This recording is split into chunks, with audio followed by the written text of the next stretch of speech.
All right, here we are back at it again with another sick video, but this time we're doing something a little bit different. We got the beginning of a series. A series we will now do probably for our Tuesday episodes for a couple weeks. I think we're calling it the Ratter's Room. Yeah, that's the experimental name so far, but we'll see.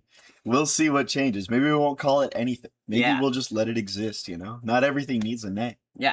Basically, there is a lot of people who talk about movies. There's a lot of people who talk about writing on the internet, but not a lot of people, none that I can think of, that show the process of writing something and how ideas are bounced around and come up with. So, well, I'm sure it's been done before. I'm sure it's been done somewhere along the way, but not by us. Yeah, and everyone loves the goats.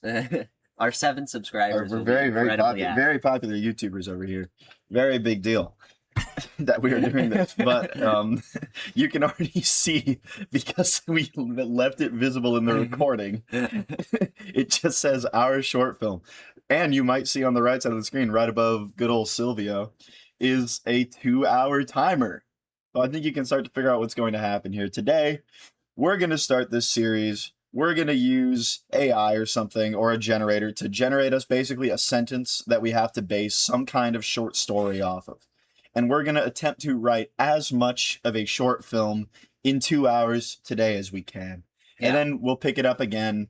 The 2-hour timer mostly is just to make sure these episodes don't go on too long, but I suppose you could see it as a form of like a challenge. Yeah. We got to get this done. So we probably won't be writing dialogue and stuff and scenes straight away. Today will most likely be the day of ideas and the day of coming up with a functioning plot. And maybe if we are extremely quick and amazing, which we are, we will get to organizing scenes and coming up with the structure of the film. Well, yes, it's a short film, so ultimately the story will be like 20 to 30 minutes at the very longest as a screenplay. Okay. As opposed to like a 2 to 3 hour movie, which would be quite a bit. It would be a very long series. Much longer. So this is interesting too, because we're gonna have to practice a lot of discipline in terms of what scenes are important. Yeah. Where we should start. What we need to get to the end. But limitations often spur creativity. Yeah. So that's part of the fun of this whole thing. And it's gonna be awesome. So I guess we will take it to ChatGPT. No, I'm going to Gemini. Gemini's superior. I already have like a window capture set up and everything. Damn it. Okay. See, there it is. Now they can see it and know that we're not lying about our prompt. All right. What exactly should we type in? Generate me a 1-sentence prompt for a 20 to 25 minute short film. It can be in any genre, but you must limit it to only 1 sentence to allow me room to create. You think that's good, or anything we should add? Yeah. All right. The only thing I fear is a very long 1 sentence, but I have a feeling if that happens, we can just do it. You'll be like, okay, that's a bit too much. All right, let's go. After a missing persons case goes cold, the last detective assigned to it receives a voicemail from the victim every year on the anniversary of their disappearance, each message revealing a detail that could not possibly be known unless the victim is still alive. I like how vague this is, right? But it is a very long prompt. I mean, is it though? It's actually pretty simple. I actually kind of like this. Okay. Well, we're stuck with we're stuck with it now. How do we tell a multiple year long story in I guess every scene would have to involve. Okay, I'm just going to paste this here, right? Yeah. So we have this now. This is our prompt. Imagine like your first day on the job as a detective. You get like a message written in your partner's organ that's like, "Wanna play?" You're like, all right. Well, I'm out. Okay, so I guess this means we have to start the timer now, correct? Yeah, we've got the prompt now. We haven't done anything. So whenever you're ready, we're gonna give it a countdown from 3, and we're gonna click the button. Okay. I'm fucking scared. Okay. All right. 3, 2. Actually, wait. Oh. I've almost made a mistake. We need to make sure our recordings are synced up real quick. How do we do that? How do I Okay. do that? On the count of 3, hit put your cursor somewhere. On the count of 3, hit backspace. 1, 2, 3. You hit that on 3. I thought. Okay, we do it one more time. Wait. How about you just press both at the same time? Oh, okay, yeah, that's For a good hacking point. purposes. 3, 2, why am I even doing that? It was so there delayed. was a delay. What was It's okay. What was It's that? okay. We'll figure it out. Okay. Okay. Timer. The best scumbag content creators over here. 3, 2, 1. All right, boom. We Okay. gotta go. We gotta go. Timer's going. Okay. I guess shit, we should shit. decide. This is a story taking place across many, many years. How many years should we give it? Of the- 3 Three? years. 3 years? 3 is a good number to like just default to sometimes because Okay. it's a pattern. It's enough to be a pattern. I'm gonna start thinking about this detective. Who is this guy? Okay. He's gonna be. I'm thinking like a grizzled kind of industry vet. Uh-huh. You know, he's cynical. He's seen it all before. Yeah. Do you And- think we're opening with the disappearance of this victim, or do you think we're opening with, say, him? Actually, wait, here's an idea. We open with the disappearance cut from it to him reading the case file. And it's a case that's gone cold. Nobody's followed it. I almost That like sound the a terrible idea. idea. I almost like the idea of what if we open after the disappearance? Like we open in maybe the police station or something, and Yeah. they're just kind of talking about it. They're like, Okay. I like that. any too. sign of the this and that person? Yeah. No, they went over here at this time. You know, exactly. So I think the detective, at the end of the day, he basically believes that there's no saving the world, right? Yeah. He thinks that he's been in this game so long, he's seen so many horrible things that he just thinks there's no point to it all. Yeah. And he's basically just trying to do his job. Uh-huh. And then at the end of the movie, how do you think we close? Right? Because there's different payoffs we could do. We could ultimately have the payoff of in the beginning we're opening with somebody who believes that ultimately the hope is lost, and it's the story of him regaining hope and faith. He would have to, yeah, I think he You has think- to regain some kind of like, no way, it is possible to like Yeah. help people and make the world a better place. Maybe at the end of the story, he ends up finding the person because he puts together the crazy clues, you Uh-huh. know? So surely the victim is alive. Oh, good lord, this requires like us to construct a logical mystery. Mysteries are fucking hard. Yeah, dude. this Mysteries are challenging. This is a because- good prompt. This is like a shockingly good. All right, there's no saving. Okay.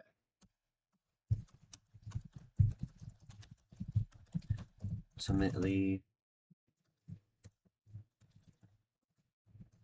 What do you think we should call him?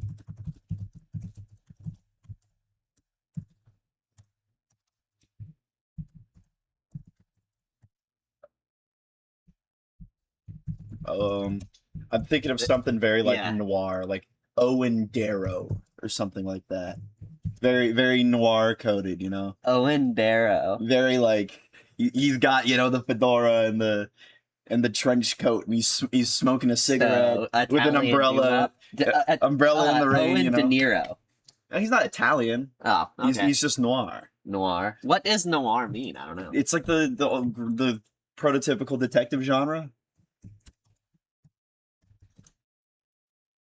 Or like Owen Darrow. Yeah. Mm. Okay. How do you think the victim went missing? Right? Because we gotta think about after a missing person case goes cold, the last detective assigned to it receives a voicemail from the victim every year on the anniversary of their disappearance. Every year, the detective. How would they even know that that was the detective assigned to look for them? It would require maybe the twist is that it isn't the victim. He thinks Yeah. he thinks it's the victim at first, Uh-huh. and then the clue that unlocks it is that he realizes it isn't the victim. Yeah. So It's we have someone. Somebody using like a voice changer Yeah.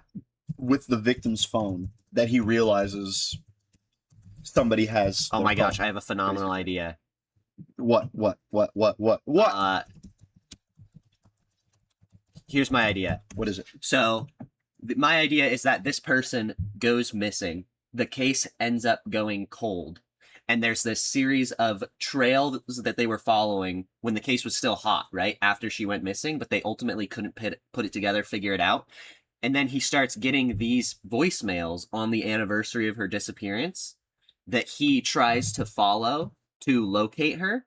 In the end, it's like a disgruntled family member who is like tormenting him basically because he couldn't find their family member, or it's a friend, or it's a spouse or something. But the series of events that they are giving in these clues in the voicemail that drive him insane are also the same, I guess, like a parallel to what he needed to solve to find her. Like the person, the disgruntled person is doing this on accident, and through chasing these voicemails, he figures out in the end where she went missing, or he went missing. Yeah, I see what you're saying. Yeah.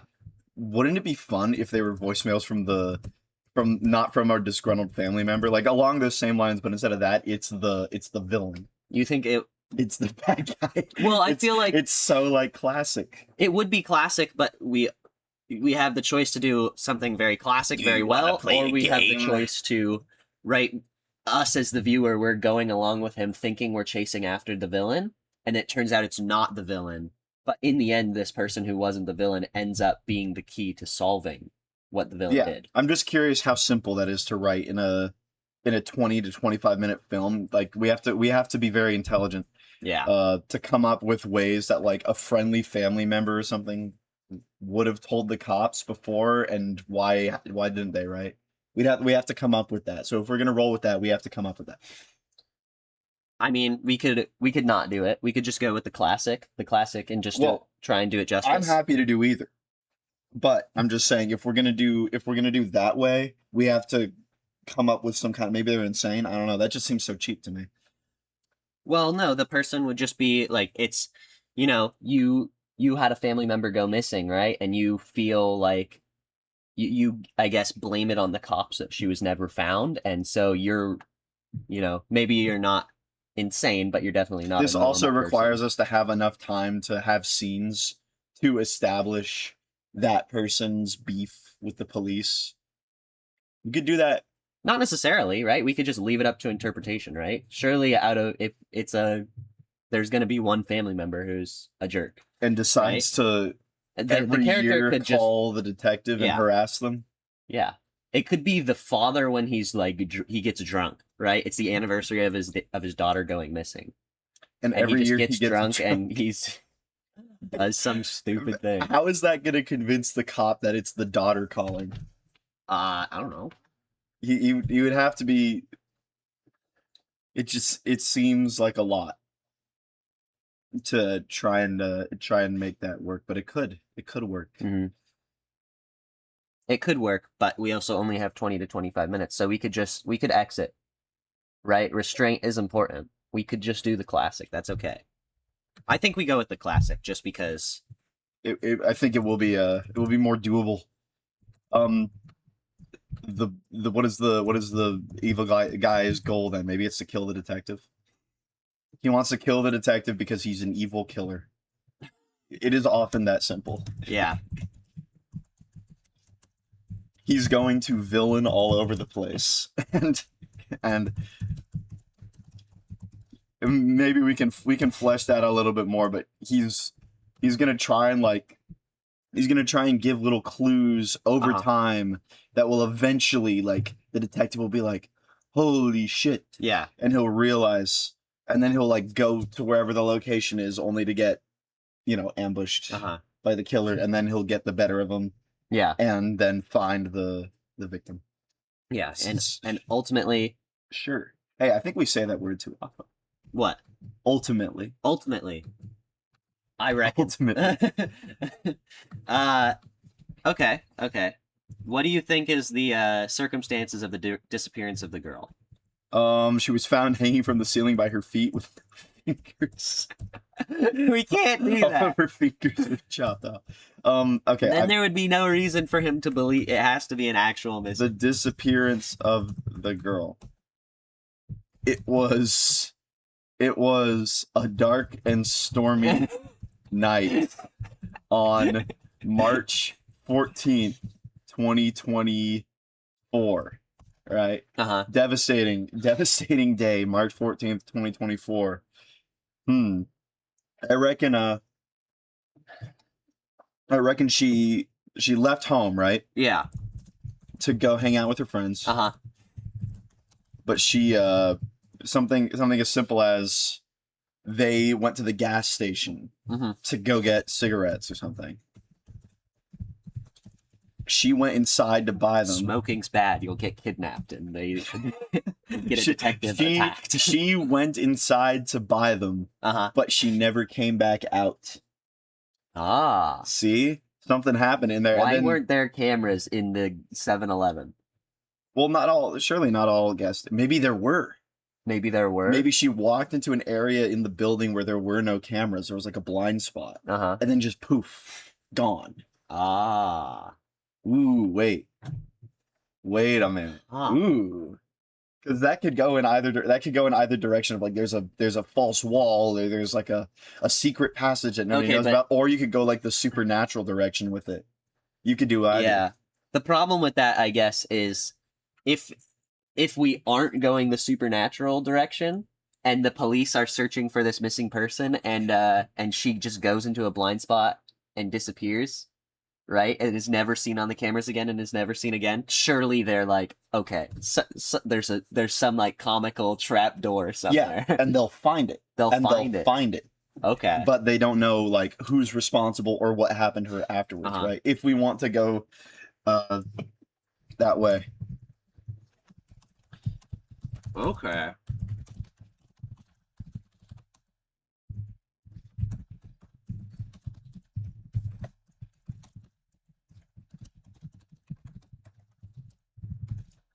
So that means we have to decide very quickly. Trapdoor / I kind of like the supernatural. Right? We can go through all the different ways the officers were basically like duped.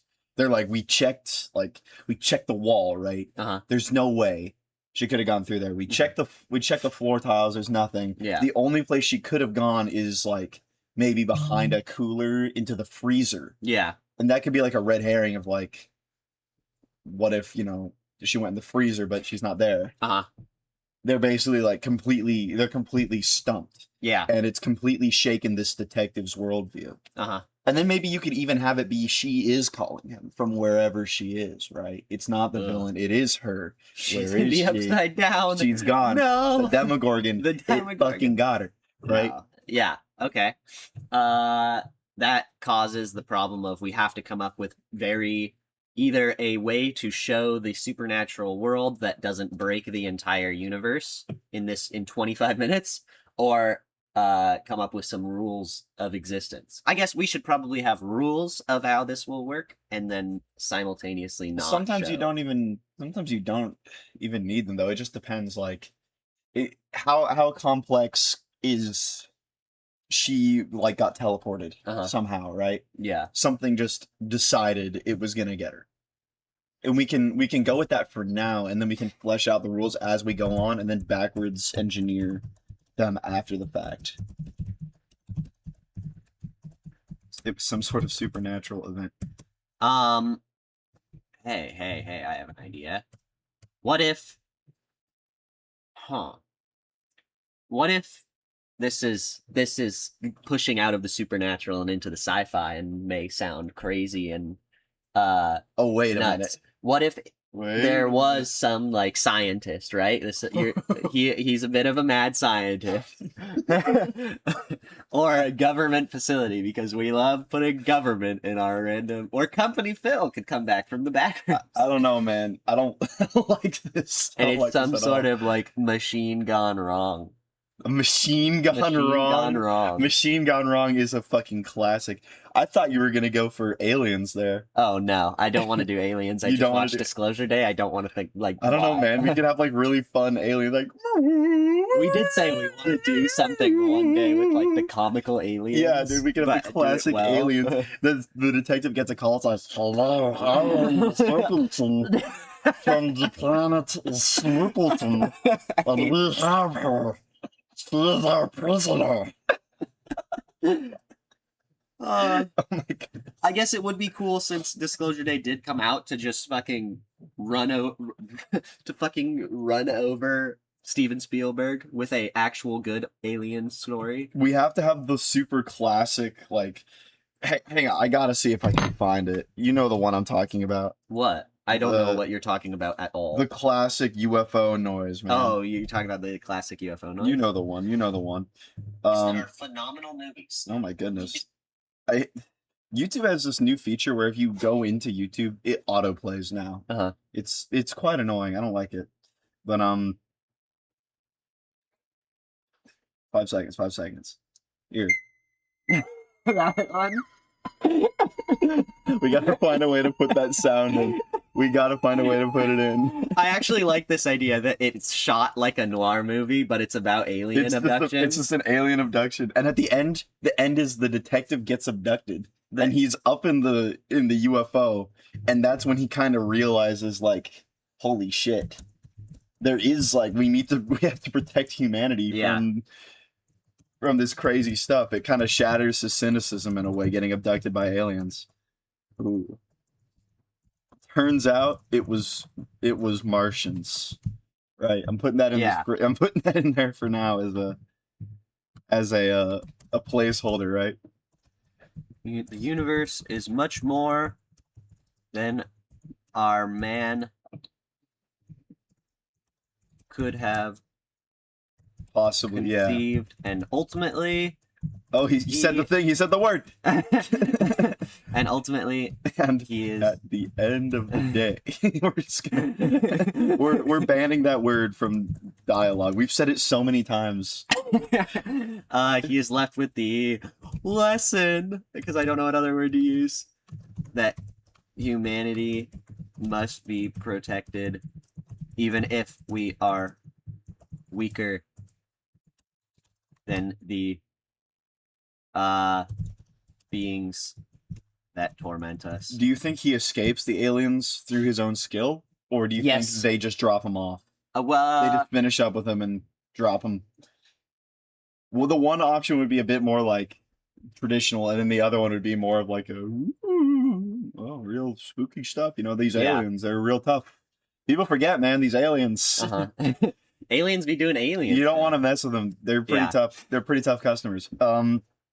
But we can decide that later. I think we can decide that later. And too. I think he does need to save her, or she needs to at least be brought back, right? Yeah. All right. Here's somewhat happy in that way that she's no longer going to be missing. Martian mission. She's calling him from the UFO. She's figured out how to use the alien ship software to contact the detective. I feel like it doesn't work. It doesn't. I feel like there's no way to make it work that she's calling him on the anniversary of her disappearance. Right? I feel like there is a way. That's the only time the UFO is close to Earth, is on the anniversary of her disappearance. Oh. And that's the only time she's close enough to get in contact with them. So do you think she is like stowed away on this ship and she's hiding from the aliens? They don't know where she is on the ship? I think no, they would surely know, right? But like they're not like super cruel aliens, you know. Mm-hmm. They kind of let her she lives semi comfortably there to the point where she can at points sneak to get a control of their communication devices for enough time to call the detective. The girl, because research purposes. Oh, I spelled purposes wrong. Purposes. I'm so bad at typing on a computer. They're gonna research it. Because of why does it saying because is spelt wrong? It's saying it's a grammatical error. Cringe. They ultimately abducted the girl for research purposes. She lives on the ship to be studied in a sort of biosphere replicating Earth. But she's still terrarium like. But she has a small amount of access to alien tech and has learned how to operate it. The ship orbits the Milky Way, and once a year comes close enough into contact with Earth that a message can be sent. I think that's a good premise. I think some interesting little variable is that she doesn't even know that her messages are getting out. She has a couple times been able to record messages and send them out. And either it's by luck or by, I guess, positioning The that first he time has it would be received luck. them. Well, But they're just random You- messages you that could- she has recorded you on her could time, and they are make it- randomly. To her, it's random. She doesn't know that they're getting out there even, but he is receiving them on the anniversary every year because that's when our ship is coming into orbit. it would be pretty like, it's like, well, what a coincidence that he's the only one receiving these messages, right? Uh-huh. Maybe maybe you have it be that his number is the last number to have called her, Oh, point. yeah. and then somehow that ends up being the only number she has Okay, access wait. to. I don't know how you would construct that, but you Here's my you idea. could, right? There's a way to do it. We open after the disappearance of her. Multiple detectives are discussing the case and have lost hope, basically. They discuss how they found nothing, and it must have been some supernatural event, right? This is a few days before the anniversary of her disappearance. All our detectives are drinking, and what's our guy's name? Owen Darrow? Yeah. Owen ends up sitting in the rain alone. Do you think it would be too cringe if he's holding her case file? Right? He's just sitting Hang there on, looking at you it. make a decision, bro. My brain's going a million miles per minute. Okay. I'm like Doctor Strange right think now. I'm he is- peering through all the timelines and I'm coming up with shit. He is holding her case file, looking Right. at Hang on. a. I think we need to work backwards for this movie because it's a mystery, right? We Yeah. need to start with the answer, Uh-huh. and then we need to pull back and figure out what things to reveal and at what points. I think the secret to this case is going to be the detective needs to go to the exact spot that she was in when she disappeared at the exact time on the anniversary. 'Cause Oh. She's sending the voicemails at the Uh-huh. exact same time Yeah. as she would have gone missing. Mhm. Like she walks into that blind spot in the cameras, however many seconds. It's the exact same timestamp Mhm. where that could have been the moment where she disappeared, right? Yeah. He needs to go into that gas station and go stand at that exact spot at that time in order to basically be taken into the alien ship. Uh-huh. Because that's when they're gonna. Who knows, right? Yeah. Who fucking knows? But that's just how they work. They want to get people from that spot for whatever reason. It's just some sort of point on Earth that's very easy to abduct someone. It's very easy to abduct somebody, and if somebody's there at the time when they happen to be passing by, they will just snag you up because Yeah. you're good for research. So that would be on the 3rd-year anniversary when he. So. Or maybe there would be 3 voicemails, and then the 4th-year anniversary is when he goes to do that. Maybe. Okay. Uh-huh. And I then- like that. Oh, you could do something super cool where you have him get abducted into the ship while the last voicemail is playing. Oh, yeah. Ooh. Dude. Oh, that's sick. Okay. I like the idea that whatever this alien technology is doing, for some reason, I'm just gonna leave that 'cause when that's she bad sends a anymore. message out, it is going to the last person who called her. Hang on, let me do the ultimate leak counter. There's 2 of them. There's 2. I've hunted down so many. There's still 2. Gah. All our detectives are drinking. Owen ends up sitting in the rain alone. He's holding her case file. This is a few days before the first anniversary. He's looking at the pictures of her, I guess the last photos anybody had of her.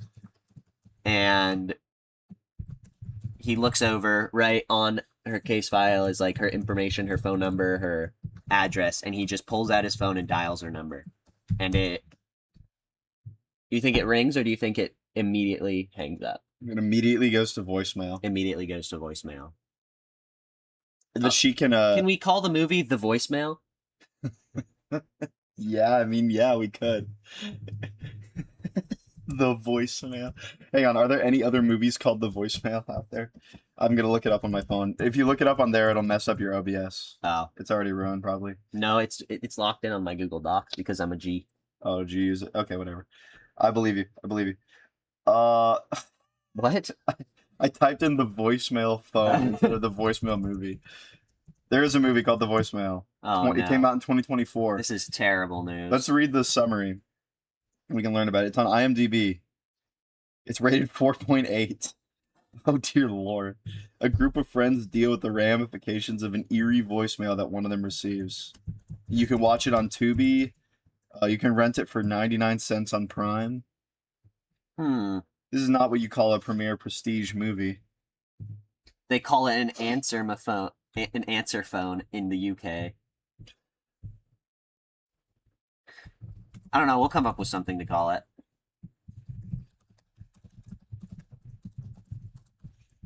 Pretty girl by my side. Anyways, Owens needs to go to the exact spot in the gas station on the exact date to time group in order to be brought up to the UFO to find her. As he's teleported up, we hear the final voicemail playing. So then, one thing we have to nail down pretty quick is how are they going to get out of the UFO? How are they going to get out of the UFO? Because it's the way we've set up this UFO, it's like it's doing drive-bys of planets. Well, it's not doing Right? drive-bys. It's It's more... It's flying around. sitting in it.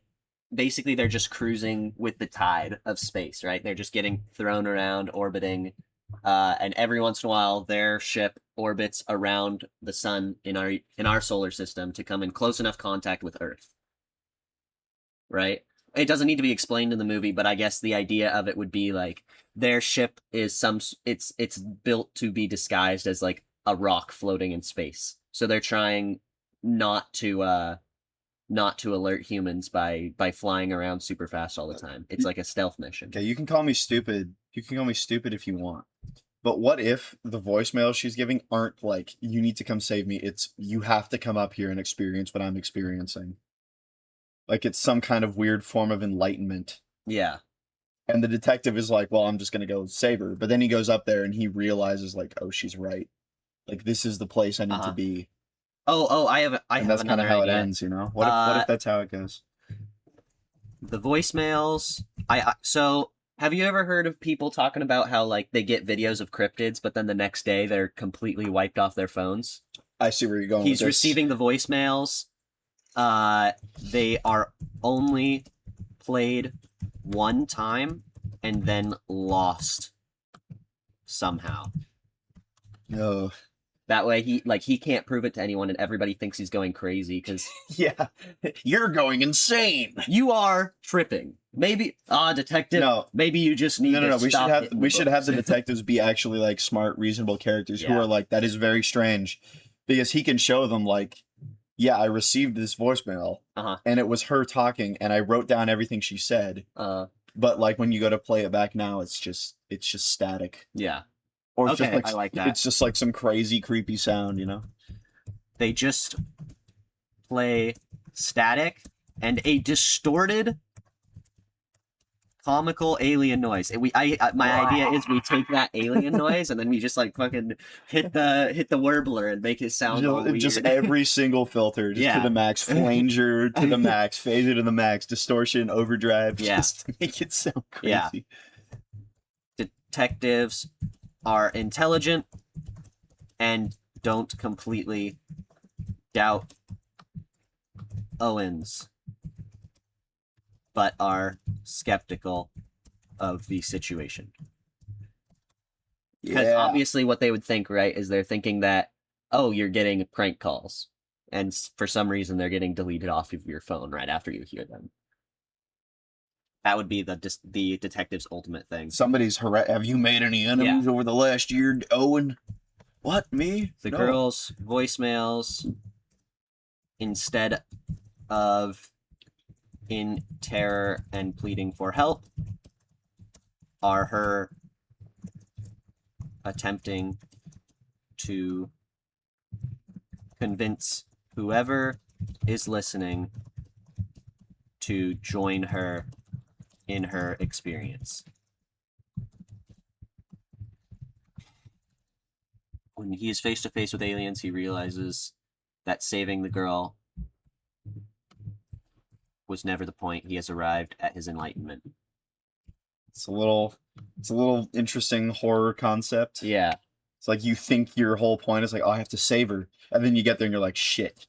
This is so much more than I ever could have. I have to she's completely right. I have to stay here. Yeah. Right. It's just there's knowledge overload basically. Yeah. I like that. I like this. I like this. All right, how much time do we have? We got. Wait. Are you actually? Oh, okay. Never mind. It just didn't show. Okay. For some reason, the timer's not showing up in the OBS. I don't know. Right. But we've been doing this for. Oh, now it is. Now? I'm so confused. It doesn't matter, right? We're at this time now. we'll just throw a fake timer over it that actually works. We can just do that. Okay, we've only been going for 30 minutes actually. We have plenty of time. Dude, here. we're the goats. And we might be able to get a full scene by scene done here potentially. I'm gonna go over to the other tab and based on what we have, start feeding me like some critical scenes that we'll need. Okay, I'll start obviously with the beginning. We open multiple detectives. It's the end of the day. They are drinking. What's the scene gonna be called? Scene 1 for now. Scene 1. Where are they? Police station? I think they are at the police station. Somebody's pulled out a bottle of whiskey, and they're all talking. Night, day. What are we doing? Night. It's the end of the night. It's a dark and stormy night, much like the night that she disappeared. Okay.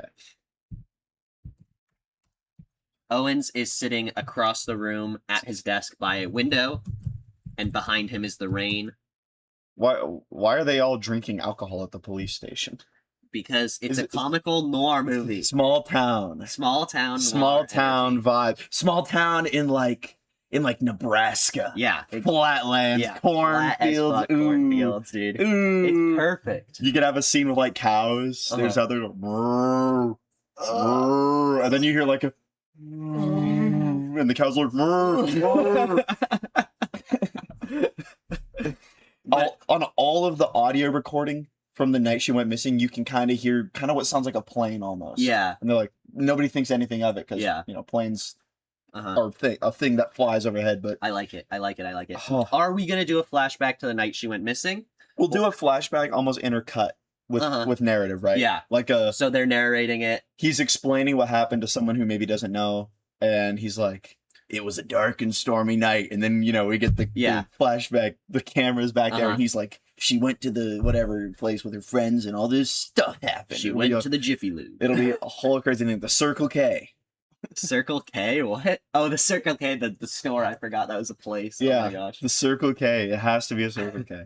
And then there you have an old curmudgeon-y detective who's like, in all my 40 years serving this town, I've never seen anything like it. Because they're in a small town in Nebraska where no crime has ever happened before. Hang on, I'm writing stuff. Owen Darrow is the lead detective, right? Yeah. How old is he? He's 50s. He's close to I think that's too old. I think 40s. Yeah, I think like mid 40s. 40s. All right. But we can get into dialogue later. But yeah, the scene will progress to him explaining, like, to a rookie the nature of the disappearance. Yeah. And then scene 2 will be the flashback to that. The disappearance of Ashley White. Ashley White. 20s. Oh, I'm not smart enough for this. I have to relearn how to do things. What does INT mean? Interior. Interior. So it would be. It might be like exterior gas station parking lot. Make sure to actually, it doesn't matter. We can fix that at some point during the actual screenplay. Oh, how do you do these things that you do? What do you mean? Here, I'll fix it. Scastatino. So okay, so we do this, right? Now we have 3. Make sure to do that, or else we'll lose the 1, 2, 3 part when we go to make these little things right here, right? Because watch this. If I go here and I want to make a dash, right? Yeah. I click backspace, it disappears. But now I don't have I can't make the 3 anymore, right? So you have to make sure to create make a it, 3. then go back, then press backspace, press dash, and press space. And then you have room to put that in, and you have a 3 down below. Okay. We get the flashback here.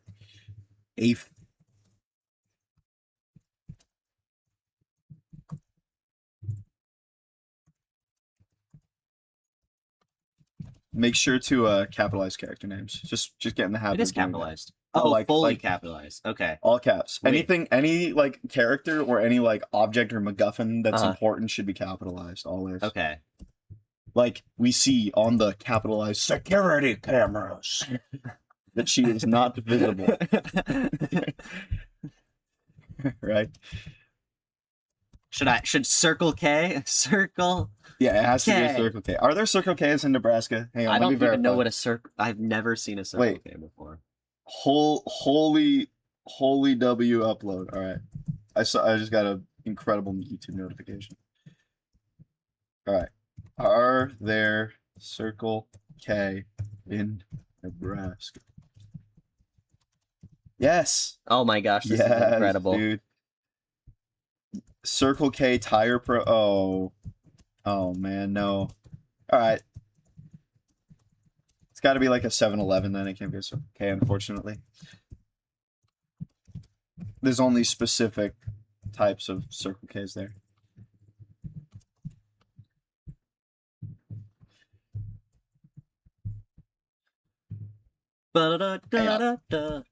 At some point during the explanation, we hear something that sounds like an airplane flying overhead. Nobody thinks anything of it. What the heck? Maybe we hear it on the. Actually, that wouldn't even make sense to be involved in a flashback because nobody would think anything of it. So why would it be in their memories? Right.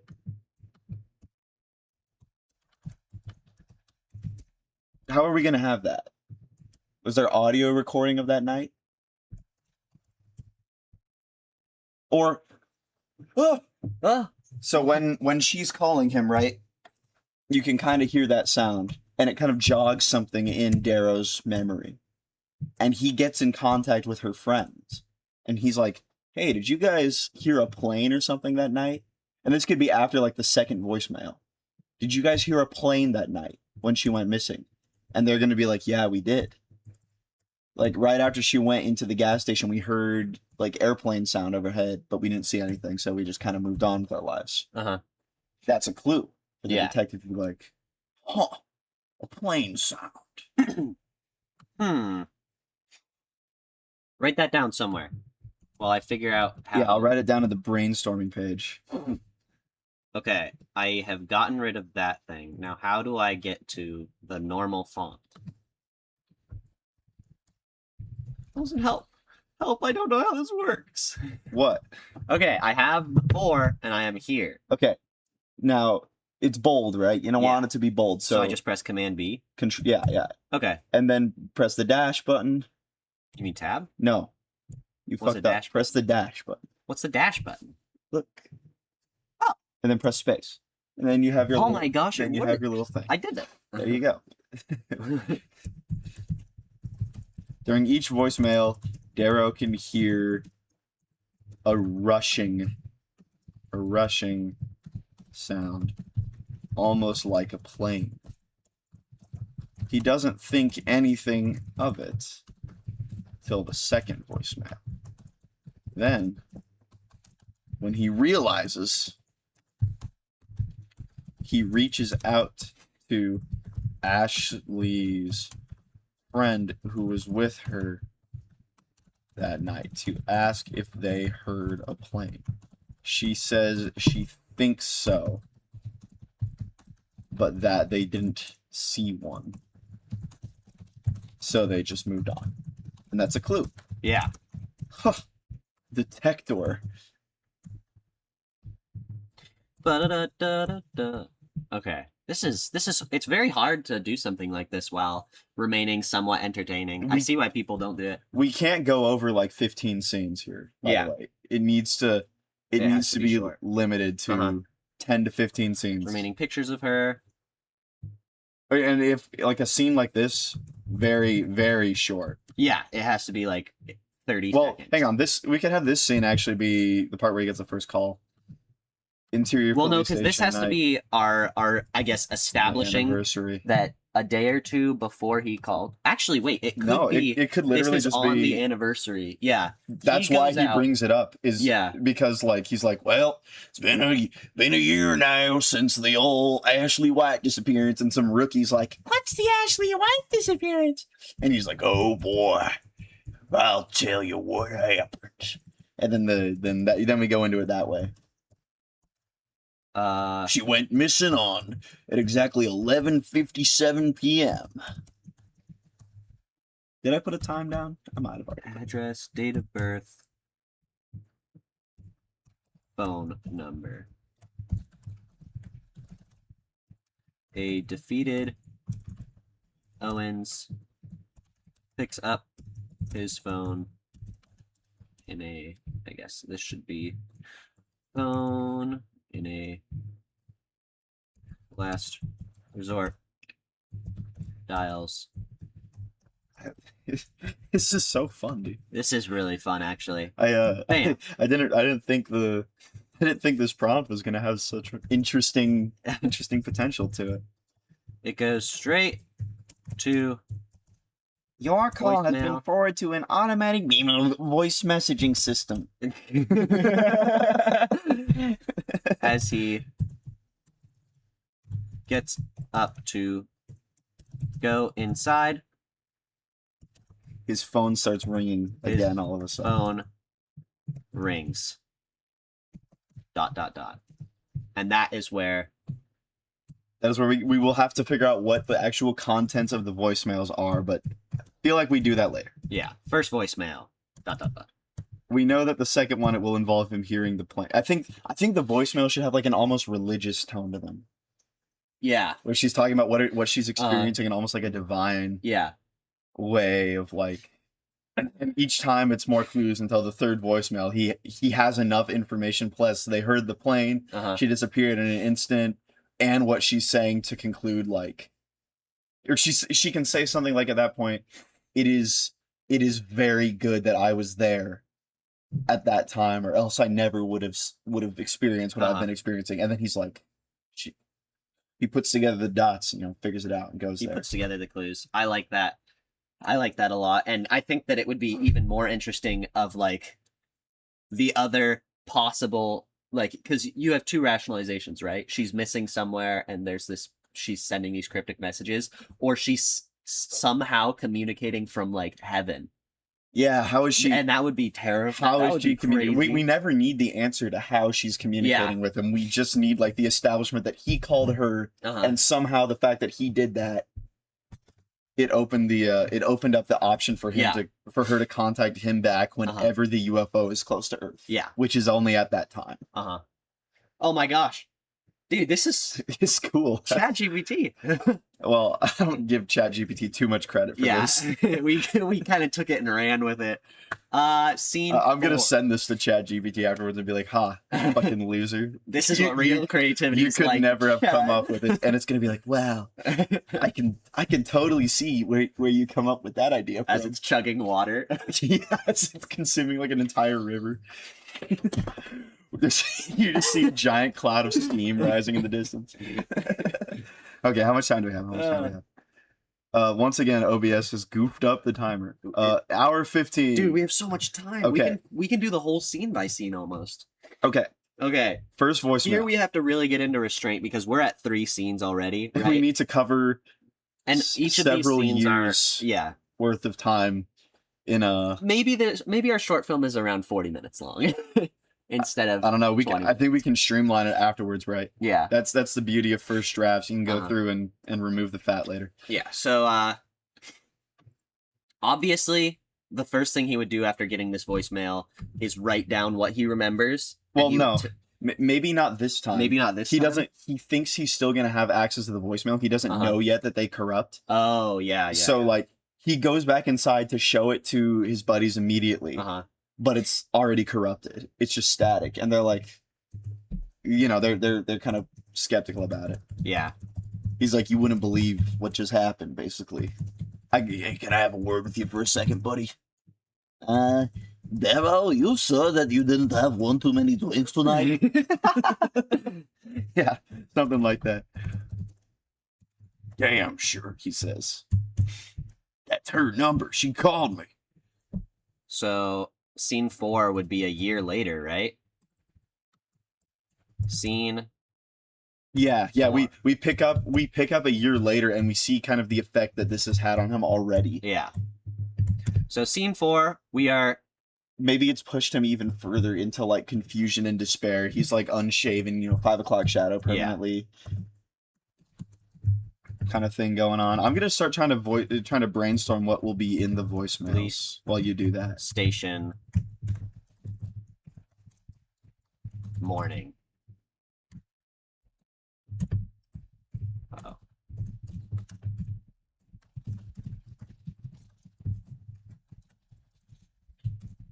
Command B.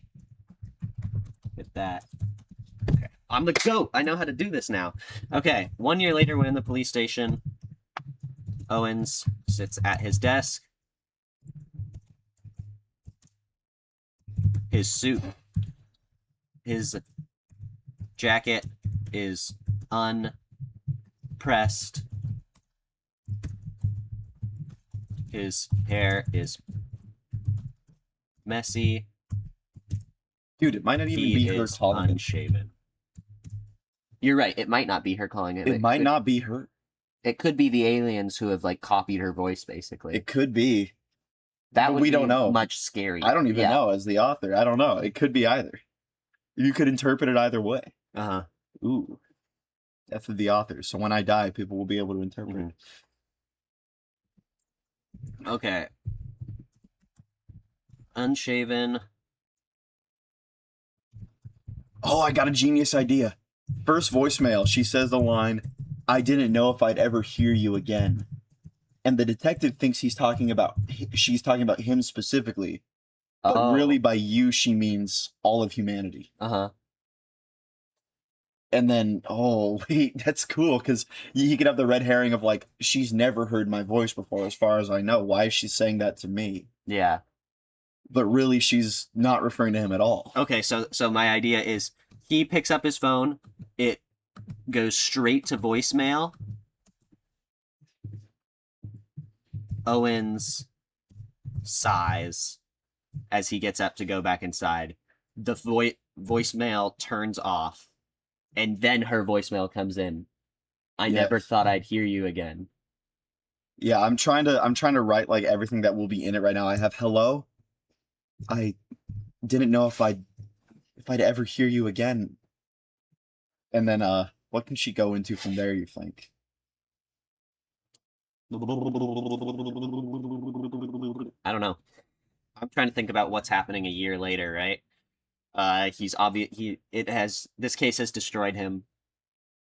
Not destroyed, but he is much less put together. His desk is cluttered. What's gonna happen a year later? A year later, he'll obviously get another call. The rookie from... Should we have him talk to one of her family members, the year prior is now a detective. And ooh, that's a good idea. Have him kind of come up a little bit. Chief has retired. I think that's, a year has passed. The rookie's a detective now. I don't know how fast you move up in police, but let's just pretend that he's a detective now, or a full police officer, sheriff of some kind, and the chief of the station has retired. Yeah. World building. Owens, a year prior, was a shoe-in for the role for the promotion, but in the past year has lost his opportunity. Okay, what do you think? What do you think about this for the voicemail? This is all I have for voicemail 1. I feel like Hello? this is enough for a first one. I didn't know if I'd ever hear you again. Are you still looking for me? If you are, you don't have to. I'm safe. I love cuts out. Yeah. That's dude, imagine getting that just the- voicemail. It's just the That's first. hor- I think that's pretty creepy. Just for like a first horrifying. voicemail. Yeah.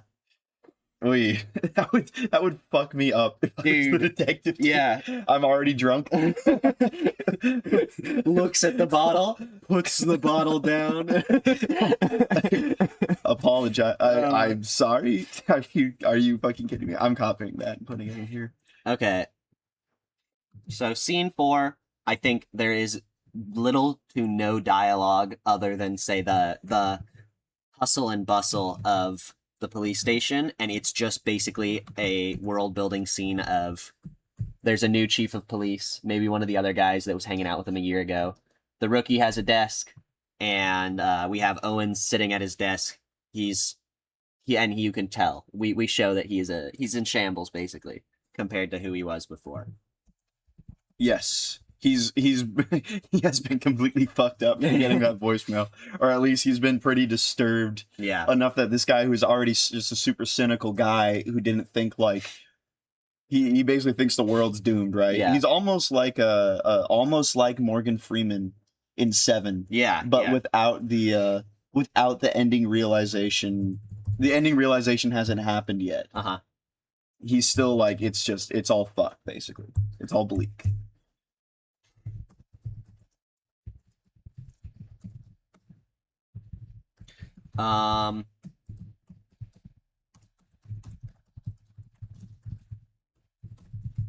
Oh, what do you think about the idea that so he's at this station and then Yeah. the next scene is, he's basically at like a speed trap on a highway in a cornfield.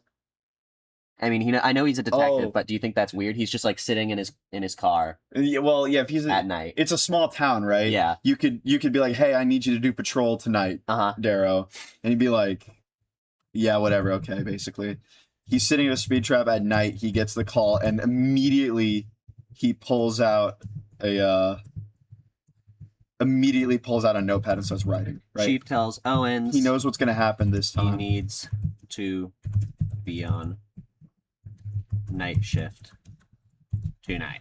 I like that. He needs to be on patrol tonight, Exterior, yeah. specifically. Exterior.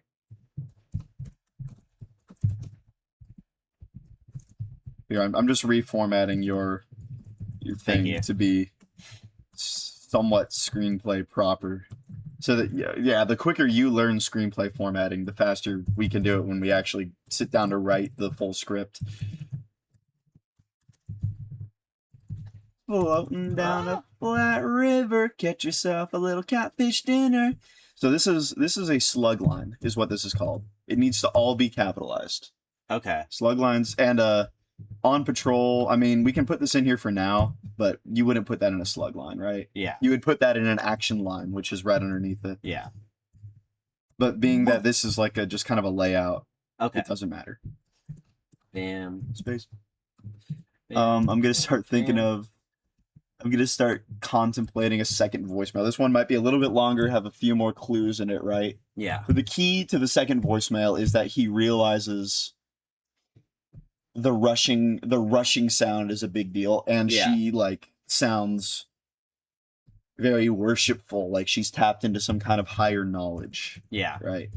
You start trying to develop that. Drives through What should the town be called?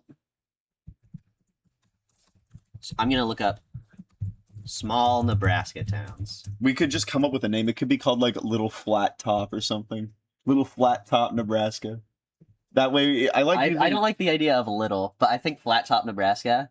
I like. or, Yeah, Flat Top, Nebraska is good. I prefer most of the time using fictional cities, unless it's like a location that I actually Uh-huh. understand and know, because it allows me to. What about Little Top? Little Top? I like Little Top. Little Top. Drives through Little Top, Nebraska. Passes cornfields, general store, gas station, etc. Do you think he sees a shooting star tonight? Do you think he sees a shooting star? I think he does. Shooting star. Year 2, he's on night patrol. It's the UFO. It's the UFO. I want maybe not a shooting star, maybe something even a little bit more like Ominous. a tiny bit more obvious. It's like a Like shooting his- star, but it's like weirdly slow. Maybe what if the electronics in his car turn on for a second and then turn off, and then we hear like the cows nearby going. "Moo, I like that. moo." I like that. Maybe just add a little tiny plane sound, just classic alien shit. Okay, wait. I have an idea. What if he's Old- listening to old the school, radio dude. and we get like a shot of the radio and it just changes by one channel? And then we hear the cows moo for a second. Yeah, And he's like, "Oh, that was weird." and then it's you hear like the Yeah. from overhead. Okay. We get a close up of the radio. He is listening. Can he be listening to 9 to 5 by Dolly Parton? 9 to 5. What a way to make a living. If we can get the rights for it. Yeah. Even though we're never gonna make this. just he's listening to something, right? What do you Yeah. mean we're never gonna make this? Well, we're writing it, but we're not gonna. Right now, we aren't gonna actually direct it because you're Well. about to move far away from me. remains to be seen, right? We'll see. He's listening to 9 to 5 by Dolly Parton. In a quick sequence, his radio changes by one station. I got it. Radio changes by one station. Cows moo. Cows moo. And we hear a whoosh. A faint whoosh. All right, faint. Okay. Okay, check out my voicemail too. Voicemail too. Can you hear me? Can you even answer? If you can, just know that I love you so much and I miss you. I want to see you again, but I can't come back, and I don't think I want to. I'd do anything to let you see what I'm seeing, feel what I'm feeling. If you could, you'd. Yeah, Imagine getting this as the detective trying to find this girl. who's never talked to her. Yeah, Oh, obviously man. the first voicemail happens and you're like, either something weird is happening and she's like, what, like your supernatural is gonna be like, she's in heaven, she's contacting me from heaven. After this, you're gonna be like, she's been indoctrinated into a cult, I have to rescue her. Yeah, and then after, like, right after the and the cows, but of course, as soon as he gets the call, the first thing he does is he pulls Yeah. out a notepad Owen's to start writing it down. phone. Owns. Here, I'll fix it. Thank you. Owen's phone rings. Should it be an unknown number or should it be her number? Should be an unknown number. I don't think it was ever her number. Unknown number. It was Okay. always unknown number because she's not using her phone. She's using like a Florpleton device or something to call him.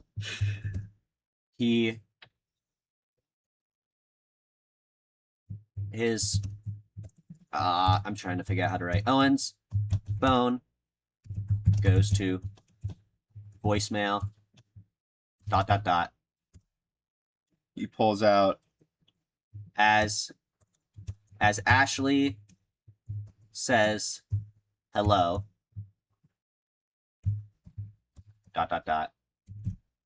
Owens Oh, great idea. scrambles to grab a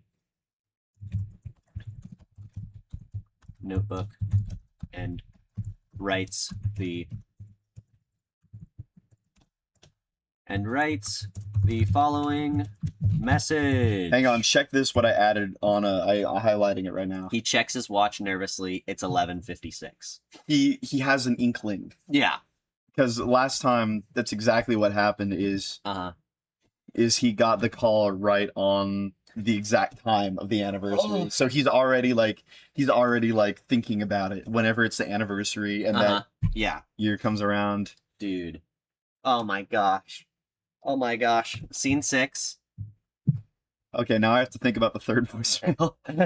I'm just trying to Okay. I'm like, what would be the creepiest possible thing that somebody could say?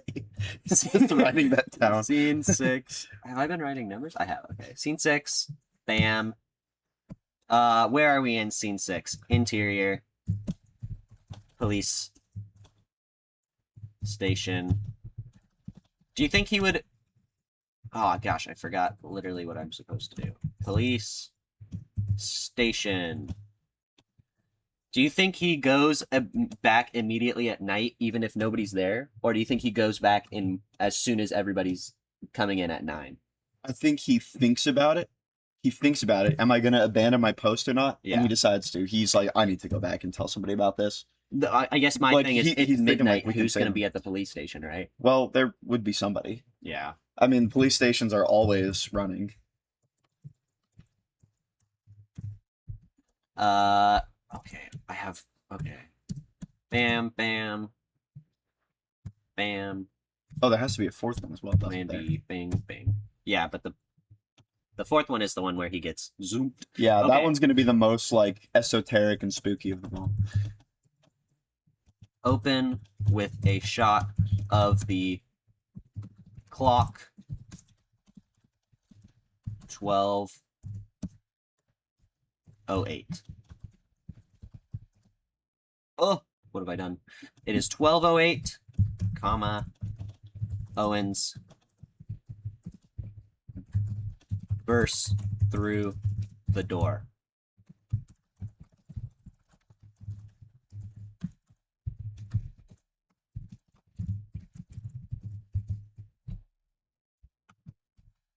I'm going to keep writing the rookie who's now a detective as rookie in the story. That's fine. Rookie is at the coffee maker. I don't know what they're called. I'm stupid. Rookie is at the coffee maker. Turns in surprise. Owens rushes to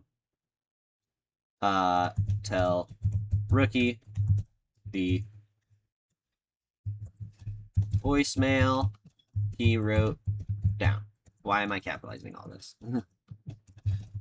He wrote down. Rookie, I can't write ultimately. I'm not allowed to do that.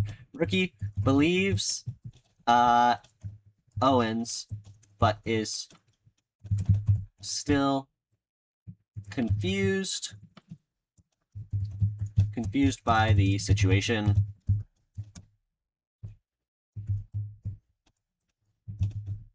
Owens explains the small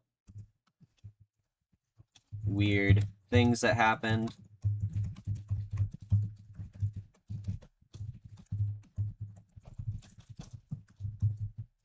They decide to visit Ashley's friends. Well, that would happen. Yeah, that's happening after voicemail 2, right? Yeah. That's Yeah. when they decide to talk to them. So after voicemail 2, we get a shot of the police station. We open with a scene of the clock over the door. It's 12:08. Owens bursts through the door. The rookie is the only person there right now. He's at the coffee maker. He's burning the midnight candle. He turns in surprise. Owens rushes to tell the rookie the voicemail he wrote down. Rookie believes Owens, but he's still like confused and skeptical of what's really going on. Owens explains like, it was so weird. My channel just changed just by one freaking thing. Yeah. All the cows started mooing, and I heard this whooshing noise, and then I got the voicemail. And they ultimately decide to go visit Ashley's friends. Scene 7. What do you write if there's an establishing shot of the outside of the house?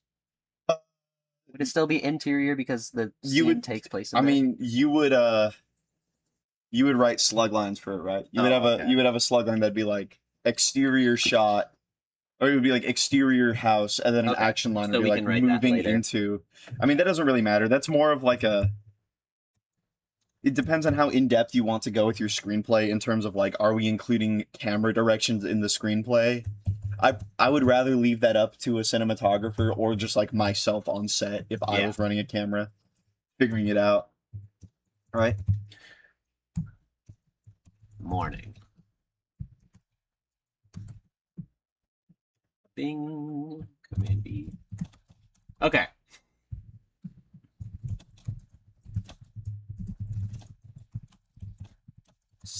Owens and Rookie sit at a coffee table with Rebecca, Ashley's friend, who was with her at the 7-Eleven. Burp. Okay, Owens and Rookie sit at a coffee table with Rebecca, Ashley's friend, who was with her at the 7-Eleven. Rebecca is confused. Why the detectives are here. She has obviously already told this story many times. We got to talk more. We got to make sure. I'm sorry. I was so locked in. I have voicemails if you want them. I have the last ones. Okay. I think I have my ideas. I'm still at the second one now. We can refine these later, but these are we can just insert them in. Owens apologizes and asks if she can just go over it one more time. Owen rushes to tell Rookie. Rookie believes Owens, but is still confused. Owen explains the small weird things that happen. I get it. Okay. Are they? They're doing it the next day though. Yeah, morning. Yeah. Yeah. Coffee table. Rebecca sets the scene. Okay. Here I think we have another flashback to the same night. That but from her POV. From her POV. Yeah. Yeah. We see Ashley go in. Yeah. And that's pretty much hear the sound. Oh, dude. Oh my gosh. I'm so happy, dude. It's bull. Command B. We ...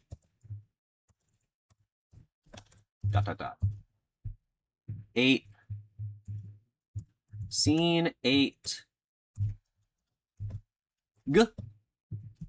Scene 8. Exterior. Outside of a gas station. Rebecca POV. Night. Bam bam. Fuck. Bam bam. Bam. Man B. Ding ding.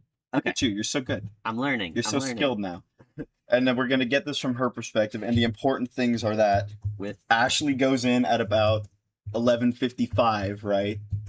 Rebecca. And then at a few seconds after 11:57, I guess they maybe wouldn't know the times that specifically. Right before, around midnight. They'd be like a couple minutes later, we did hear a plane sound. We just didn't see the plane. So before midnight. we arrived at the gas what the hell? station. Right before midnight, we arrived at the gas station.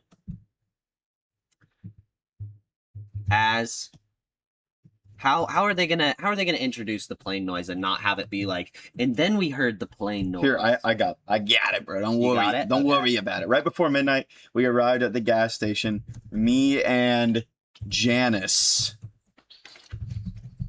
stayed in the car while Ashley went inside to grab smokes. Oh. We didn't see her again. I've already told you all this. Why? And then we'll have Okay, here's the what mask. happens. Like, Here's did what you do happens. anything? What? So after all this, we need Owens to ask a really weird question. Like, were you listening to music? And she says, yeah, we were Oh, I get listening it. to da-da-da. Was that playing the whole time? Yes, but Janice changed it. Where was Janice sitting in the car? In the back. She was in the back. Ashley was in the passenger seat. Hang on. You gotta let me gotta let me catch up. Where was Janice sitting? Okay, what was after that? In the back seat? In the back seat. Ashley was in the passenger seat. Did you see Janice reach past you? Well, no. My head was changed the other way. Oh, my the head was music. facing the other way. The music changed. Yeah. And then I think we cut to a scene of them talking to Janice, and she describes the same thing, and they ask her what was playing, and she says, Rebecca changed the music. Right? Or we Shit, could just dude. not have it at all. I actually really like that. Yeah. Alternate. Oh, you could even have it be intercut. Yeah. Wait, actually, with Rebecca / Janice narrating, Do you think they're together or it's two different intercut. scenes? It's two different scenes. Two different scenes. Cut Okay. together, right? Yeah, yeah. Rebecca's explaining her side of the story. Uh-huh. Janice is explaining her side of the story, and there are the points where they contradict, but they both heard also they both heard an airplane at one point. Yeah. Oh, dude. Dude, this is so good. They think each other changed the music, but Yeah. dude, Dude. this is awesome. What the We're the goats. what the fuck? This is so cool. Okay. Ashley was in the passenger seat. Why did you see Janet reach past you? No, I wasn't looking. Oh, dude. Dude, it's so good. Oh my gosh. And then we have the detectives like thank them for helping, and they leave. Right? Unless, are there any other questions that they would ask? well, Or by maybe, now but they're we like, don't need to see them. Something funky is going on. I think Yeah. I heard a plane or a helicopter or something, Oh, this is but we were in the car. We didn't see it.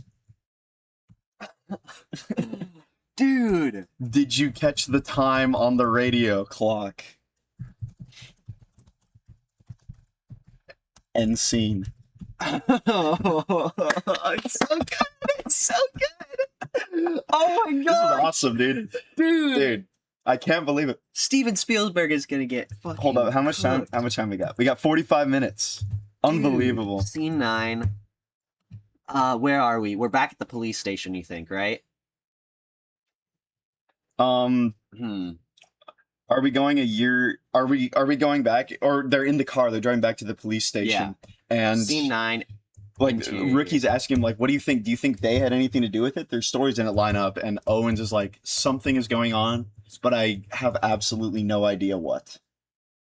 And then we cut to a year in the future to see that they've made no progress, right? Yeah. Okay. Bum bum bum bum. Command B. Ding ding. Okay, we are in Owen's car. Oh. Owens and Oh man, this is fucking sick. discuss. Rookie asks what Owens thinks Owens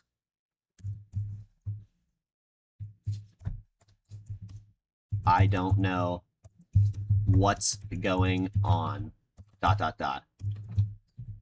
But whatever it is, okay, the two answers. I sure as hell can't figure it out, or I don't know. I sure as hell am gonna figure it out.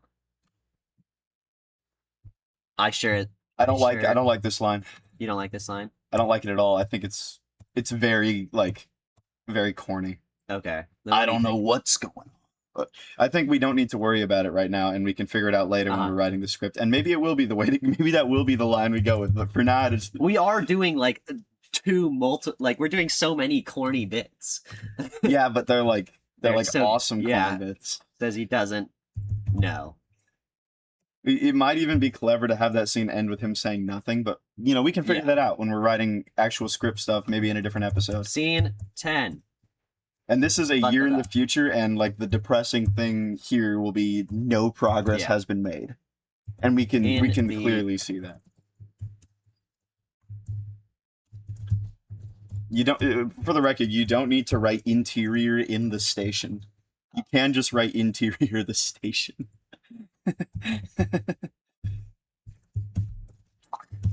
Police station 1 year later. Night. Are you sure night? Maybe morning. Well, isn't she gonna call? Yeah.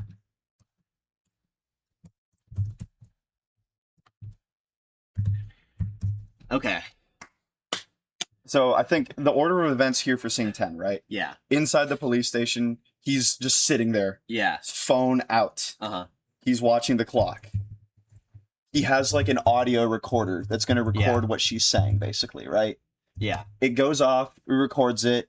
He has the recording now. He shows it to the other cops, and then he gets an idea, right? Uh-huh. He goes to the gas station. We see the clock.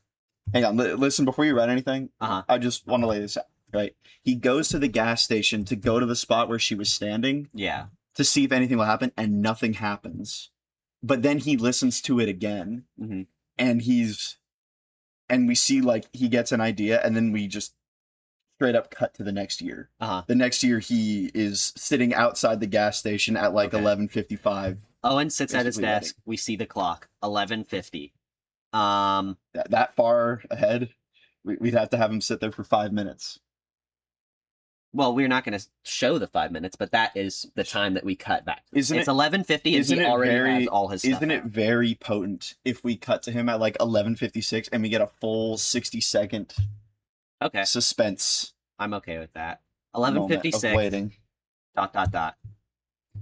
His and then we can even have a little tease where like he has music playing on quietly on a radio next to him, and it changes, and the moment the music changes, he immediately reaches over and like clicks the button on the radio to shut it off so we can hear.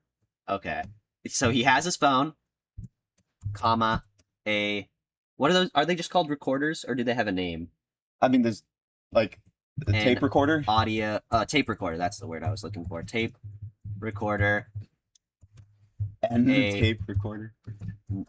It's notebook and pen. A radio is beside him. Playing music quietly. Quietly. Do you think he has other people surrounding him? I think he's by himself, but we get a shot of the rookie, who looks even more experienced now, walking past the window and looking in on him. Yeah. In like a you're fucking weird way, you know? He is alone, but in the 60 seconds, rookie stands up, even more experienced looking than last year. Rookie walks past Owens. Maybe Rookie has some people with him, and he's the only one looking at Owens to show that like he has basically become like popular within the department, and he's hanging out with the other guys, and Owens has kind of been left behind because of his fascination with this with this conspiracy theory. So rookie, yeah, fix that. Surrounded by friend officers past the door. Gives Owens a what's the word? Melancholy look? A look of damn, man. I can't believe this happened to you. A look that communicates, damn, man, I can't believe this happened to you. There you go. Okay. That's all Hell you yeah. need. That's what we need for Okay, now. Owen Man. sits at his desk. We see the clock, 11:56. We cut to what's on his desk. There's a phone, there's a tape recorder, a notebook, and a pen, and there's a radio playing music quietly. He's alone, and the camera pans. We see Rookie standing. You can tell he's more experienced. He's surrounded by friend officers. They're all joking and laughing, and as they all walk out the door, we see Rookie just look over his shoulder with a look that communicates, damn, man, I can't believe this happened to you. Yeah. And then the door shuts, the radio changes. the door shuts, yep, and then the music on the radio changes. The cops, the best part being that the cops don't see that Yeah. even happened. The door shuts, the radio changes. The moment the music changes, he's so fast, his arm shoots out and he The moment hits the button to the shut off the radio. radio changes, Owens snaps it off. I think that's a good word. Snaps it off. And snaps it Turns off. on the tape recorder. starts the tape and grabs his notebook. And then have the clock turn over to 11:57 and the phone start ringing. Clock turns. Oh, that wasn't a word at all. Turns. ... Phone rings. ... And then we have voicemail 3. Hello? I wish everyone was as lucky as I am. It is good that I was there when I was. Otherwise, maybe I would never have experienced this. One place, one time. The last moment before. I wish I knew how to show you. If I did, you'd understand. You'd know why I'll never try to come back. If I asked, I'm sure I could. If I asked. That's it. It's fucking horrifying. What do you do if you get that voicemail? You become a crazy police officer. Damn, man, I can't believe this happened to you. Oh, And then Owen gets an idea. Wait, we've been referring to him as Owens. His name is Owens. well, Well, well. we're just gonna. It's too easy to fix it. Don't worry. Find Owens. Replace with. Oh, you already did it. I'm I was doing just it. gonna do that. Replace with Owen. Own. Match case. Replace all. Yes. Okay. His name is Owen Darrow, right? Yeah. Okay. It didn't work. It didn't work at all. It's because it wasn't fully capitalized. You have to fully capitalize it. Oh, that's why I forgot we were doing that. Owens. Replace with Owen. Match case. Replace all. Okay. Beautiful. Winning. Now we don't have any Owens. Owen gets an idea. Scene 11. Ah, what have I done? Oh, I've done a terrible, horrible thing. Wait. Oh, I can fix this. Oh, you've done it, haven't you? Oh, you have. You fixed it. That was Scene rather brilliant. 11. Interior How much time have we got? gas station. We've got 36 minutes. 36 minutes. This is wonderful news, dude. We might be able to finish the scene by scene. I think we'll guaranteed finish this. Scene 11. We are inside the gas station. Night.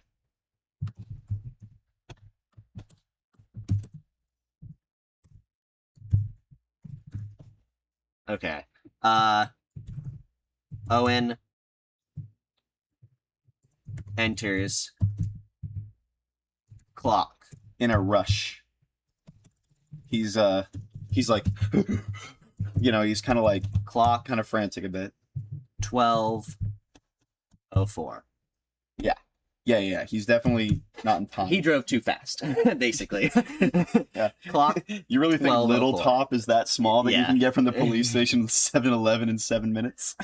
I mean, you can get there in, I say, 12 minutes, but he's driving too fast. He put on his lights. Yeah, he put on his lights. Yeah, we gotta have a shot of him Uh-huh. coming into the parking lot with his lights Yeah. on. Ooh, Clock, yeah. 12:04. Hang on, we Minority man sits behind the counter. Why would you do that? No, I Exterior that's gas station. We see a police car fly into the parking lot. Lights and sirens. Owen exits the vehicle and enters the store in a rush. Clock, 12:04. Owen searches the store. I guess that should be capitalized. Presumably looking for the blind spot. And We then could call it the blind side. and then when he finds it and he looks at it, like, we need a shot, you know, Yeah. like a dramatic shot of like, Uh-huh. there it is. Yeah. That's the spot. What if right? We've seen her walk off of one camera, and we've seen the other camera where she should have walked on, but we've never seen her. And we get a shot from an angle that would be like where a security camera would be located, but it is solely fixed on him standing right where she would have been standing. And he just like stares at the floor and like looks up. No. No. Because it would be the whole point is that she walked into a spot where none of the cameras could see her. So why would the cameras be able to see him Well, it when wouldn't. he's in that spot? It wouldn't be the security camera. It would be our camera Oh. placed there. Oh, It wouldn't all be right. security. Yes, camera footage. then I like Okay. that idea. Okay. He's just standing in For the the blind spot, and he spot. just kind of looks up and looks Yeah. around, and then maybe have an emotional moment, song. emotional moment where he's like A just shot broken, you know. Owen standing right where Ashley would have been, I need another monster. but the camera viewing him, I guess it would be shooting him. Shooting him is the audience perspective. Yeah. Damn, that's sorrowful moment. Powerful moment. Eek. Are we cutting to the next year? Oh, Yeah. okay. Maybe he's quit his job. Yeah. He's not even a detective He's anymore. not in the police car. Yeah, we see him like wake up in the morning, Scene right? 12. He goes out to his normal car and he drives to his job at like Interior. I don't know, Walmart, Yeah. something. What if I was gonna say what if he worked at the 7-Eleven, but that's cringe. Yeah, that's a bit cringe. Interior. Owen's home. Morning. You're doing great, man. I'm Morning. struggling. Oh god. Morning. Delete. We Command can B. see like Ding, ding. he has like a calendar on his wall and he's been Yeah. crossing off days, and this is like obviously Yeah. it's the day. It's like, oh, this day's open, you know. We see Owen get out of bed. Calendar. You don't need to capitalize. I mean, A calendar you would capitalize like objects that are very like calendar would be capitalized. displays Bed probably not. days crossed off. March 14th it is the only March day not crossed off. It's 14th circled. It's circled, right? March 14th is is- circled. Circled, not crossed off yet. Okay. We watch Owen put on clothes. Walmart uniform. Well, no, he would get changed into that in the store, but we see him. He puts on jeans and a white t-shirt.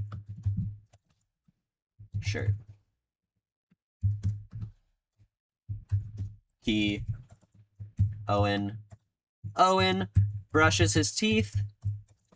Owen brushes his teeth. Drinks coffee. Drinks whiskey. No, I don't think so. Not on March 14th.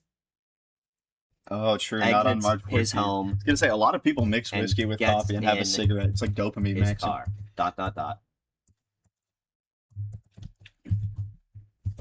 It is not a police car. What would he be driving?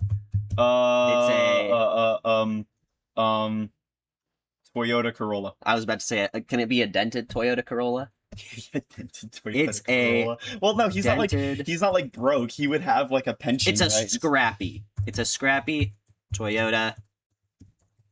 Like Corolla. he like a guy retires from the police department as a detective, goes on to work at Walmart. He's gonna be doing all right, Yeah. you know. It's a 2 L's and 1 R. You Oh, spelled really? Corolla wrong. Your Toyota knowledge is not on point. Owen drives away. Scene 13. We could just get a brief moment of him stocking shelves or something. Yeah. Scene 13. I'm gonna kill myself. I'm so bad at typing. Interior. Walmart. Morning.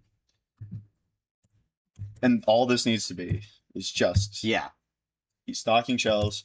We can hear people walking Owen around. in a blue uniform with a yellow W. I wonder where he's working.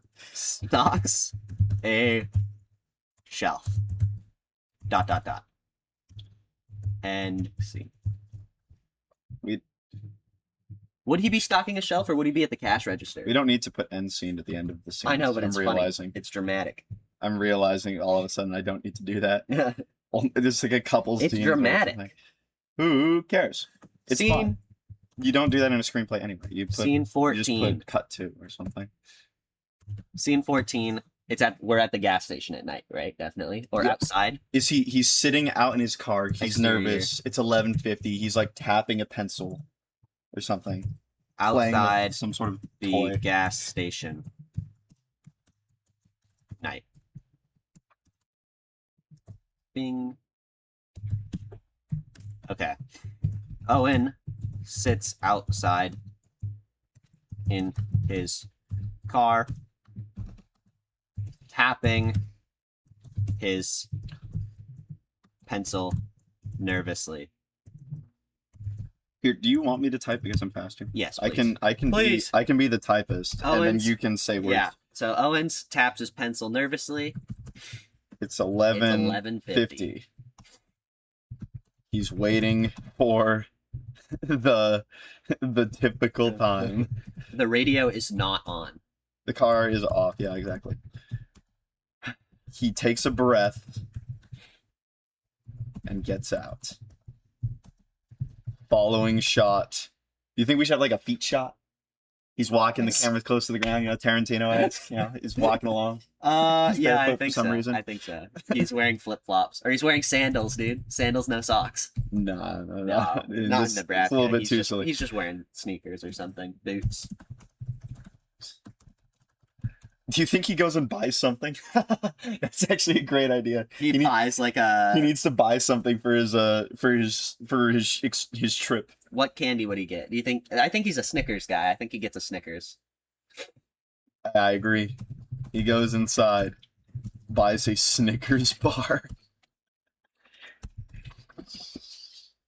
And then, He's do you think the nervous, gas station guy furtive. recognizes him and like greets him?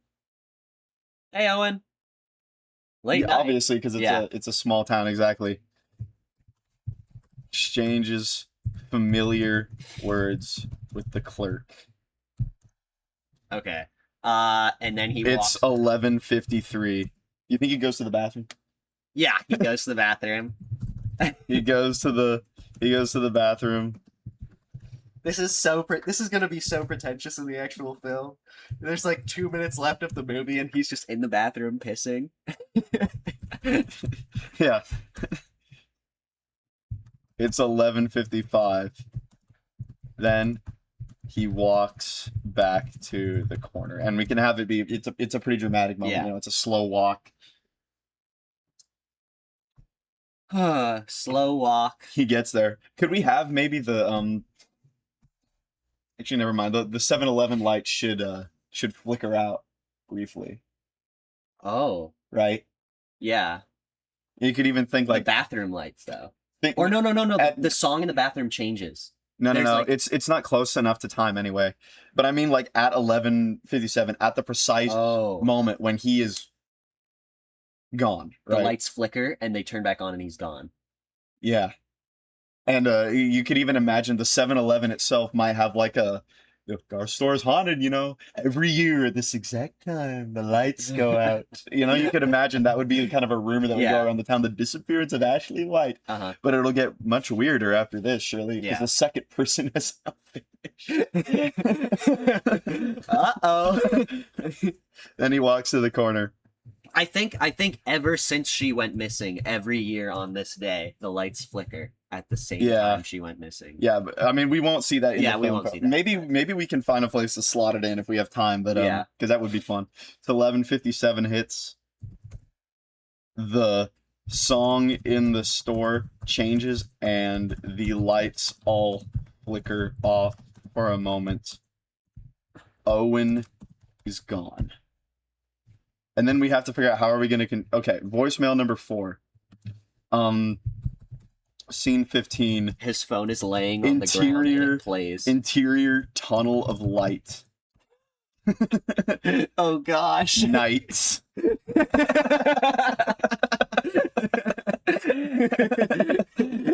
I see what you did there. We're in space, but it's night. And we can hear voicemail 4 overlaying Uh-huh. this. And if you want to read it, that'd be my guess. Maybe you can follow me. Follow me. Follow me. Peace. Understanding. Unending. Maybe you can follow me. Maybe one of you can find me and show the others. Show the others. Show the others. If you can hear me, maybe the others can hear you. Maybe they can follow you. And that's all we get. Oh.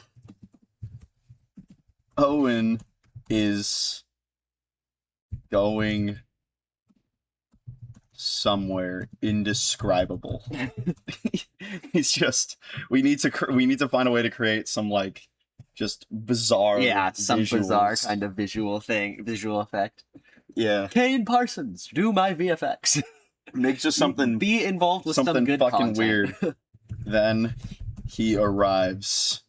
Oh, I forgot to create a thing. It's okay, because watch this. Watch this amazing tech. Rolling on 35.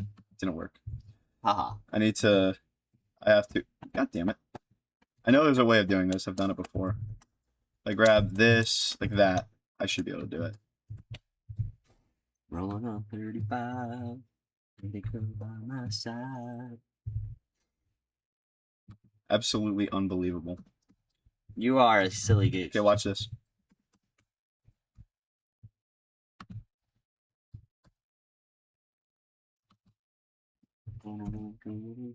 There we go.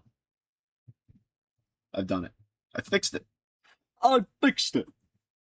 God damn it. You just I deleted deleted it. it again. This is actually a serious brain You're problem. like me. Scene 16, interior alien spaceship Dude. unknown. It's so good. I'm like astonished at what we're creating.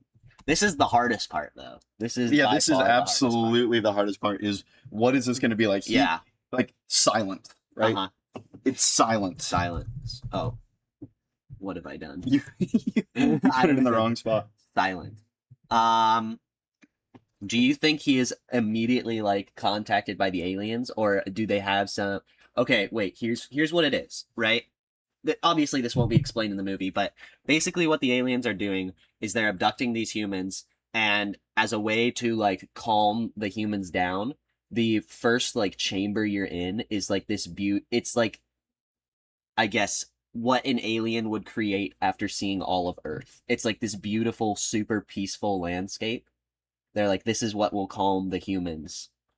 There's like a mountainscape. It's like a comical, beautiful fairy tale land. But it just something feels like weird because it's silent. Yeah, write it down.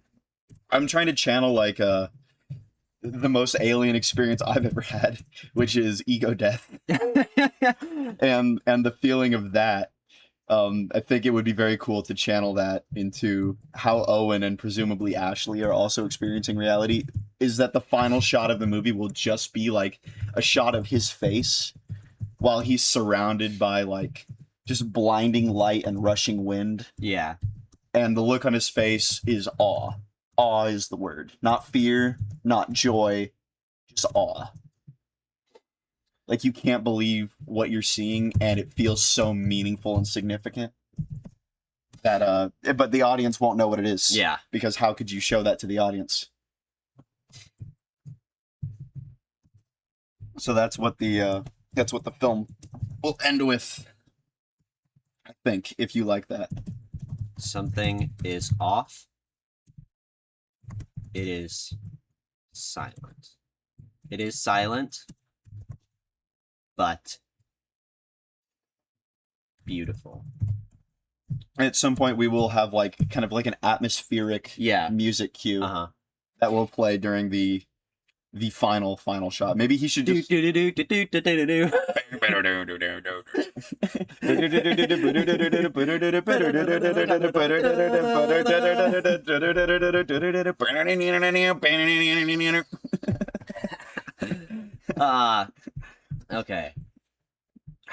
Okay. Take over with your ego. Okay, I think he walks through the landscape slowly,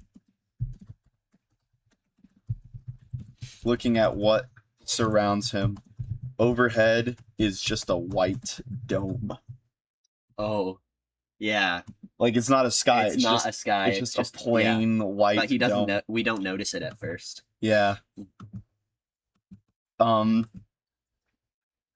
We hear alien-like sounds getting louder and louder as he reaches. Should he encounter 3 fucking little Martian creatures? Just like they're like they just don't say a word. They're like these stupid looking. Okay, I have an idea. So imagine. I think that should happen, but here's the thing: they like because obviously the scenery is some sort of like hologram or something. It's like weird. They like walk through a dense like brush, but you can tell that they're like phasing through it. And there's 3 aliens, and in the middle of them is Ashley. And Ashley looks at him, and just so much joy overcomes her, and she just says, "You made it," and runs toward him and like hugs him. No, I've got something even crazier is coming to my mind. Imagine he's facing the camera. Behind him is like the edge of the simulation or whatever. Yeah. And we just see 3 silhouettes come through. 2 of them are like alien dudes, like with the funny looking heads and everything. Like just the classic aliens, and real short. And then between them is the silhouette of a young woman. And he never turns around and looks at them. He just knows something's happening, and you can hear kind of like some kind of noise is building. And that's that moment of the final shot of him realizing like he's reached the ultimate kind of conclusion of his life in a way. Write it down. Write it down. I will. Oh, dude.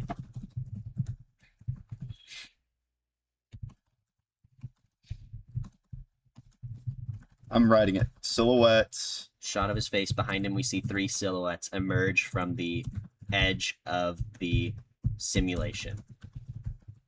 The atmospheric music and alien sounds are getting louder and more coherent. Narratively significant. Yeah, like the sounds at first it is chaos and randomness, but eventually the sounds themselves seem to take on some kind of meaning. They start to sound like like communication instead of warbling. Yeah. Silhouettes are So one. they sound the like only one. they are communicating some kind of meaning, but Yeah. you couldn't possibly understand it. Flanked by 2 little green men. We can't tell they're green, but you get it. Figure it out. It Yeah. makes sense. We all know they're green. The face of Owen communicates awe, understanding. He's reached the ultimate conclusion. The end. Yeah, dude. 2 fucking hours. I think I like this for less than 2 hours of work. How much time do we have? We have 15 minutes. Do we want to just be like, that's plenty for now? And yeah, I think that's plenty for now. We stop here, but before, let's obviously, if you are one of the people who watched this, one of the one people, you followed how we came up with all of this. But just to circle back, the prompt was, after a missing persons case goes cold, the last detective assigned to it receives a voicemail from the victim. Every year on the anniversary of their disappearance, each message reveals a detail that could not possibly be known unless the victim is still alive. Ugh, I think we took some creative liberties. I think we took that concept and we ran with it. But this shows you what, like, just a little prompt. Yeah. A little prompt that, like, generated by a fucking AI. Yeah. Can, if you as a human are like, all right, we have to use that. Let's try to make an interesting story out of it.